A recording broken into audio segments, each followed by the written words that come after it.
Bonjour à tous, j'espère que vous allez bien aujourd'hui.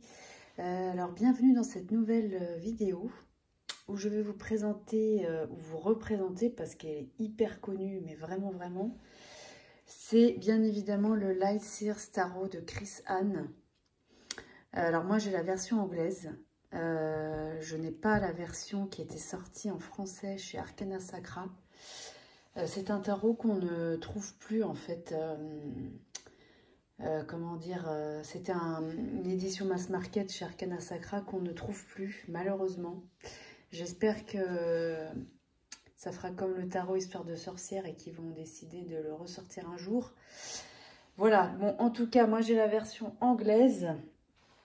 Et pour un tarot, bon voilà, c'est pas très dérangeant. Alors après, voilà, le coffret, il est beaucoup moins, comment dire, il est un peu plus simple, entre guillemets, que la version chez Arcana Sacra qui était sortie, qui était un grand coffret avec un livre tout en couleur. Voilà, là on n'est pas sur ça.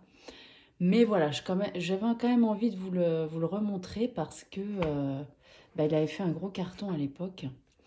Alors, le coffret, il est assez petit, hein, vous voyez. C'est de la taille des cartes en fait. Hein. Et par contre, il est très joli. Voilà. Et donc, c'est un tarot, donc on a 78 cartes. On a un petit livret à l'intérieur qui est très bien, malgré qu'ils sont en anglais. Alors, c'est un tarot hyper lumineux. Hein, forcément, ça porte bien son titre. Qui est basé sur le fait de passer de l'ombre à la lumière. C'est un tarot très joyeux, très expressif, vous allez voir, enfin revoir, hein, parce que voilà, j'imagine que vous le connaissez très bien. Voilà, alors, à l'intérieur, on a une petite note de Chris Anne. Voilà. Alors, le petit livret, alors, il est de la taille des cartes aussi, hein. Moi, je le trouvais sympa. Alors, évidemment, quand on n'est pas bilingue, c'est toujours un petit peu embêtant. Mais voilà, avec Google Traduction, vous savez, l'application, on prend une photo, on a la traduction directement. Alors, moi, j'ai pas fait, comment dire, évidemment, j'ai pas fait la traduction de tout ce qu'il y a, toutes les explications qu'on a, c'est dommage. Il faudrait que je regarde quand même. Mais bon, j'avais vu tellement de reviews dessus et d'explications que bon... vous voyez, c'est sympa, on a des petites écritures à la main. Voilà, on avait des tirages, je crois même. Hein. Ouais, on avait des exemples de tirages. Bon, ça, c'est toujours sympa aussi. Hein. Donc ça, comment dire, c'est traduisible rapidement. Et puis après, on a, alors voilà, pour les cartes, enfin les explications des cartes. Par contre, le livret, il est en noir et blanc, là. Vous voyez, donc c'est pas la même qualité hein, que chez Arcana Sacra, c'est certain. Mais bon, on le trouve encore en version anglaise, voilà. Alors, on a le titre de la carte avec sa représentation. On a un côté lumineux, un côté sombre de la carte. Voilà, et puis on a une explication avec un petit mantra, en fait, à la fin de chaque... Donc, vous voyez, chaque carte, c'est comme ça. Voilà. Donc ça, je trouve ça intéressant parce que ça, pour le coup, c'est facile hein, à traduire. Et puis bon, ça reste un tarot, donc malgré tout, limite, voilà, on peut faire abstraction du livret aussi. Parce que bien évidemment, ce qui est intéressant dans ce jeu, l'intérieur, ce qui était intéressant dans le jeu, c'était les cartes, quoi. Donc le dos, très joli, tranche neutre. Alors la qualité, c'est pas la qualité Arcana Sacra, voilà. Donc on est sur un coffret qui est quand même beaucoup moins qualitatif. Mais voilà, c'est très correct. Hein. Franchement, c'est pas non plus catastrophique. Alors, je suis désolée, c'est pas dans l'ordre parce que je m'en sers pas mal en ce moment. Mais alors, je trouve que je me suis dit, ça va peut-être faire plaisir à certains qui l'ont et qui l'utilisent pas trop en ce moment, peut-être. Ça va leur redonner envie. Et voilà, je le trouve hyper expressif. Voilà, et puis c'est vrai que des fois, Voilà, on sort un tarot en fonction de la saison dans laquelle on est et on a envie d'utiliser celui-là à ce moment-là. Et celui-là, je trouvais que voilà, il était bon de le ressortir. Vous voyez, c'est hyper expressif, on comprend rapidement. Et puis ces couleurs, quoi, il est vraiment très très très beau celui-là. Donc pareil que pour le tarot Histoire de sorcière, j'avais loupé le coche, voilà.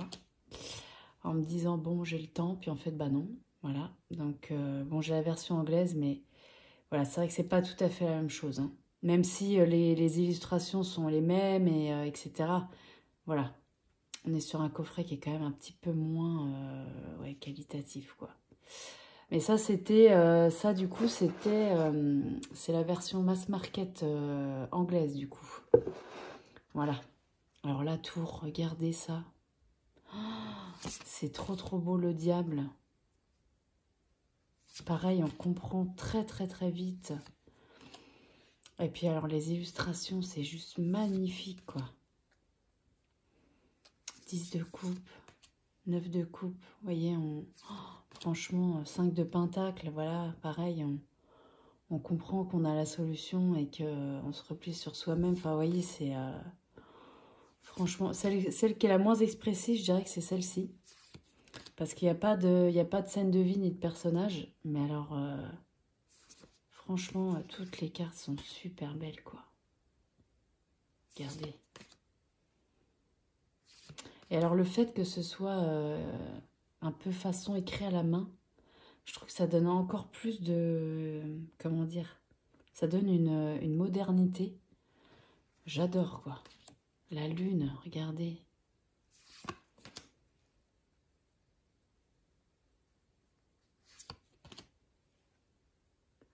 Neuf d'épée.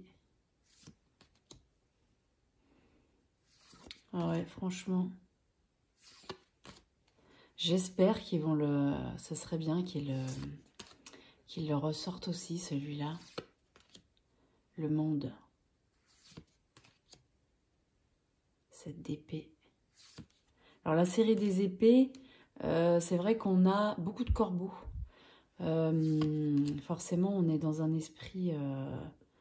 c'est une série un peu particulière, mais... vous voyez, il y a souvent des corbeaux. Mais voilà, on comprend... voilà, pour l'interprétation, c'est génial, quoi. Là, pour les débutants, franchement... pareil, de toute façon, moi, je pense pas qu'il y a vraiment un tarot pour débutants et un tarot pour confirmer. Je veux dire, c'est juste que quand on est... déjà, il y a le style qui compte, parce que quand on aime un certain style, voilà.